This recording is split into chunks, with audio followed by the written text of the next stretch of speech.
sports fans, welcome back to End to End.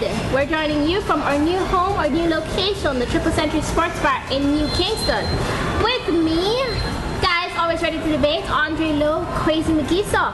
Interesting show lined up for you guys today.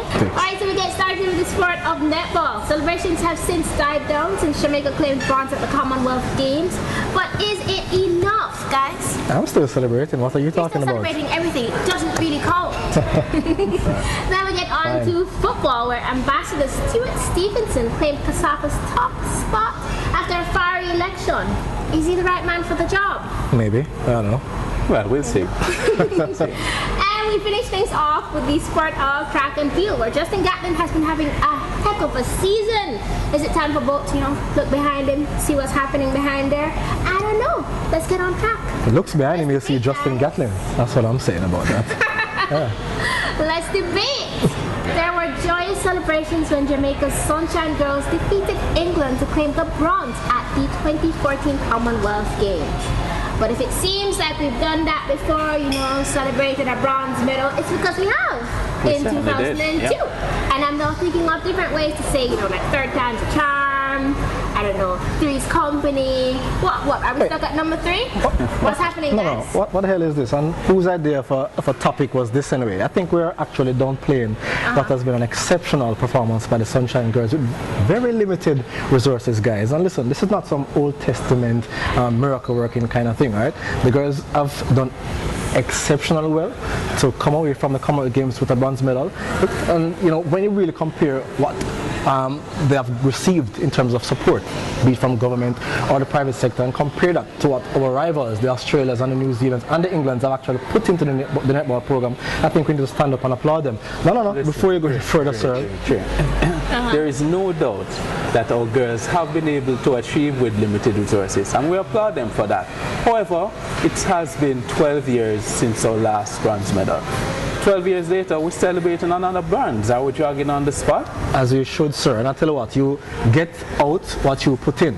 And let's consider. I have a quick question. You see that we get out what we put in, right? So why aren't we putting out more? Or are we just fine with third place? No. The question is, why aren't we putting in more? And I tell you what, the Sunshine Girls received a grand total of 10 million Jamaican dollars for the entire program. That's grassroots, that's under 16, under 20s, whatever. Okay. Now let's look at what our rivals have actually put into the netball programs. And I don't want to tell lies on anybody, so let me consult here. Let's see. 120 million Australian dollars. That's about 12.6 billion Jamaican dollars contributed to the Australian grassroots netball program by their government. They just last year spent 4 million Australian dollars on an administrative building. And guess what? Their elite program, the Australian Diamonds as they're called, over 17 billion Jamaican dollars thereabout was actually put into that program. And no, I'm not done, sir. The England Roses, the team that we actually defeated for that bronze medal, 1.5 million pounds, sir, was put into that program for them to win a medal. They did not. Listen, our government... These are all first world countries, Jay. We'll never be able to match them with their budgets and what they're able to put in.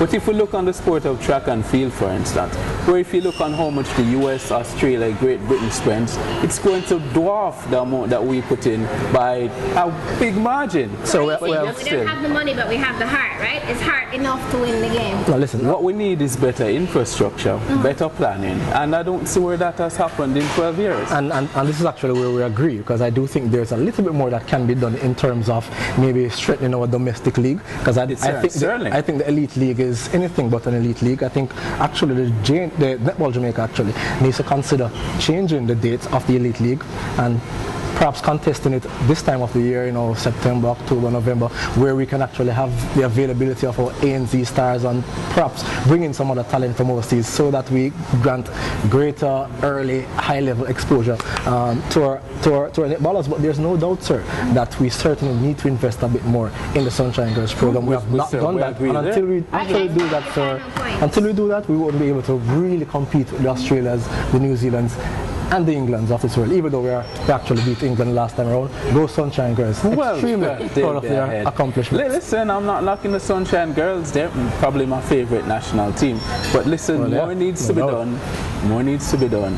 We can be happy with the bronze, but we shouldn't be that elated. It's time for us to do a bit better. 170 million Australian dollars, 17 plus billion Jamaican dollars versus 10 million Jamaican dollars. That's all I'm going to say. I know we're a little impoverished in this country, but let's find a way to offer greater support to our netballers.